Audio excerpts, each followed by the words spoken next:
Rema becomes the first African act to perform at the BRIT Awards. A big congratulations to Rema and a big congratulations to Mavin Records and Nigeria at a time like this. I think we are really winning in terms of Afrobeat or in terms of music in Africa. That is something I can share with you guys. And a lot of people are saying that, you know what? Rema is one humble guy that they admire a lot. And this guy has been putting his energy, effort into the music he's doing and getting a lot of interesting results across board. While some persons have dropped about 2 albums and they are still upcoming and fighting the OGs, that is really absurd to an extent. And we saw that happen at an Abuja concert where Odumodu Black came out to say something about the OGs. A lot of people are saying, Odumodu Black, learn from the likes of Rema, focus on your music career, do a lot around it and improve on it so that the sky will be your stepping stone. That is what a lot of persons are saying right now. What is your own take about Rema? I want you to put that in the comment section, because Rema's Countdown remix with Selena Gomez remains one of the biggest songs in the world based on the chart system around the world and based on the number of statistics he has actually accomplished around the globe. I think based on what Rema has accomplished in terms of Afro rave, that is sounding Indian and Arabian and charting his song on their chart, is actually a big achievement. We have to commend Rema, we have to commend Mavin Records, we have to commend Don Jazzy. Don Jazzy still remains the best music boss in Nigeria based on his accomplishment. Recently, he sold about 51% stake of Mavin Record to Universal Music Group, and this is an interesting thing so far. A lot of people are just like not excited about it, while some other persons are really excited because it's bringing a lot of money to Mavin Record and the music industry in Nigeria and bringing some international attention to music industry in Nigeria. That is one thing I kind of understand about the big story. Rema still remains one of the most favorite artists of Nigerian fans out there, and a lot of people can say that yes, Rema is harmless, Rema is not braggadocious, and Rema is humble to a fault. This guy also adore the OGs and respect them a lot, the likes of Burna Boy, Wizkid and Davido, which he has said at an interview, and a lot of people can really give respect and props up to Rema. While some other persons struggling like upcoming in the industry are fighting the OGs. You have to learn the hard way. Mr. Ibu dies at 62 after a cardiac arrest. A lot of people are really shocked by the news, and some people are saying, man, we are going to miss Mr. Ibu in terms of comedy and filmmaking in Nigeria. That is what it is. And a lot of persons are saying, stop talking that Mr. Ibu dropped legacy because they want to use, properties or, materials to measure the legacies of Mr. Ibu. You need to understand that when they talk about legacy in terms of this kind of contest, they are talking about the impact of these persons in area of his feed or in the lives of people out there.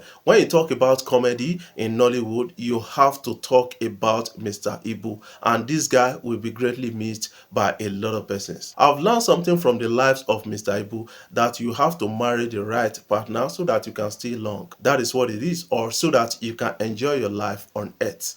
That is one thing I've kind of understand about that. Many people are still talking about the death of Mr. Ibu right now. I hope all is well with the family right here. I pray that God gives the family the heart to bear the loss. Moses Bliss, a Nigerian gospel artist, is finally married, and a lot of people are really celebrating with this guy. He got married to a Ghanaian, and now some people are saying, yes, happy for Moses Bliss, and right now the ladies can stop disturbing him. Do you know that Essence, Whiskey featuring Terms, is a sample of Holloway?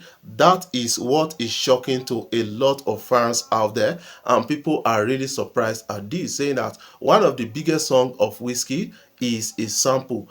And somehow some people are trying to draw in Davido into the whole story, saying that the biggest songs of Davido, they are not sampled. That is why they love his style, because he engages the services of songwriters to make original songs for him, and that has actually paid off. But you need to understand that whether you sample a song or not, you are still a fantastic artist like Whiskey. That is something I kind of understand about that. That is a big achievement and incredible for Whiskey. Wizkid. Some persons are dragging Burna Boy, saying that Burna Boy should be called king of samples. What I understand about Burna Boy, apart from sampling, you need to understand that Burna Boy is a very talented artist. Have you read the book Still Like an Artist? So you need to understand that Burna Boy is not doing the wrong thing about sampling other artists to stay afloat. Burna Boy has achieved a good feat in the Nigerian music industry, gotten a Grammy Awards and shutting down arenas and stadiums around the world.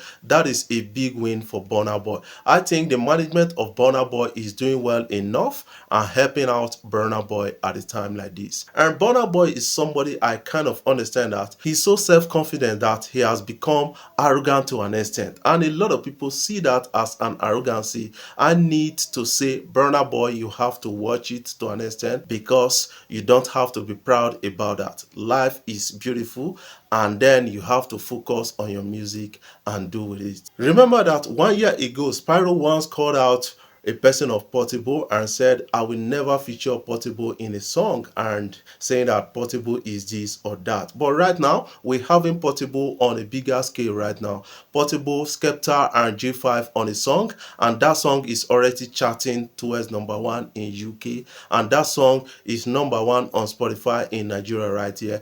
That song is a huge song. You know, when you listen to the storytelling of that song, you get to understand that, yes, Portable actually made Skepta to speak about his ghetto, story from Nigeria, drinking Gary and the rest. You need to understand to an extent that Portable is a talented artist, though he behaves rash to an extent, but this guy is talented and this guy is going places. And a lot of people are reminding Spyro of what he said about Portable years ago, saying that this guy may chart #1 in UK and other, charts around the world based on the people he's rolling with right now. Do you know that Nigerian music industry was funded with Yahoo Boys money, or was funded by Yahoo Boys? That is something a lot of people are getting to understand. Just like at a time, the US music industry was funded by drug laws or with drug money. That is what is happening right now. This is to tell you that a lot of people are doing their things individually in Nigeria and achieving a landmark